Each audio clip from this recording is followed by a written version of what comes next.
Chinese President Xi Jinping has arrived in Cambodia, the last stop on his tour of Southeast Asia.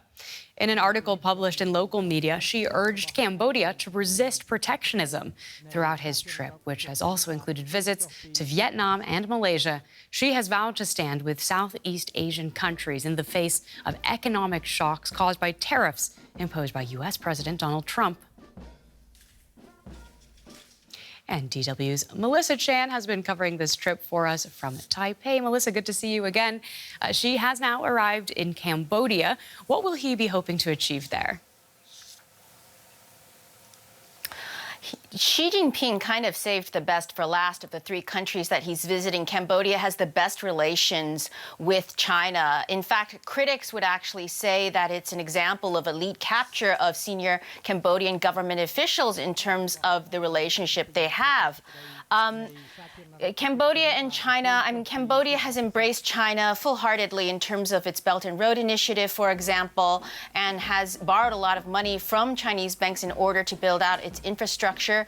There's also the port that Cambodia has had that it has allowed China to develop, and military experts say is essentially allowing Beijing a foothold into the South China Sea from a military perspective.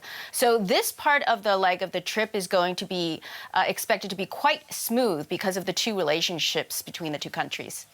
And remind us how things have gone up until this point. Xi, of course, just coming from his visit to Malaysia, for example. How did that leg of the trip go? Yeah, Malaysia was also very warm. Prime Minister Anwar Ibrahim had a lot of praise, actually said that China was the most significant trade partner that Malaysia has, and also said that Beijing is a symbol of stability in this very uncertain time. Of course, Malaysia has also indicated that it is keen on striking a deal with the Americans on the tariffs. Of course, it was slapped with very high tariffs. But having said all that, just to provide a little bit of context, in Malaysia in general, over the last year, the population, the people of Malaysia has viewed the United States quite dismally. This is a Muslim majority country, and they have frowned upon the way that the U.S. has allied with Israel and Israel's offensive in Gaza. One way to sort of describe the situation is the prime minister is very diplomatic. He understands that he needs to cut a deal with the Americans, but it is not a relationship that is, preferred. It is one that is tolerated at the time being. So this was yet another leg of the trip that was a win for Chinese leader Xi Jinping. And of course, he also understood that this was important because Malaysia is chairing the Association of Southeast Asian Nations this year. So it was an important leg of that trip. And Melissa, just to widen things out a bit and give us some context, how important would you say the countries that Xi has been visiting, Vietnam, Malaysia, and Cambodia, how important are they as partners for China?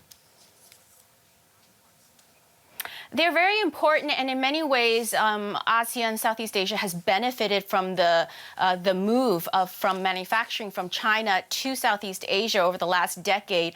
But the fact of the matter is that these countries then export onwards the products that they manufacture and make to the United States and Europe. So they need both China and the United States in their trade relationship. Something that has been frustrating the region for quite a number of years now is their inability to trade amongst themselves. So they are largely reliant in terms of their export and import economies on these two great powers. And it's just something that ASEAN as a whole has really tried to navigate and walk a line on.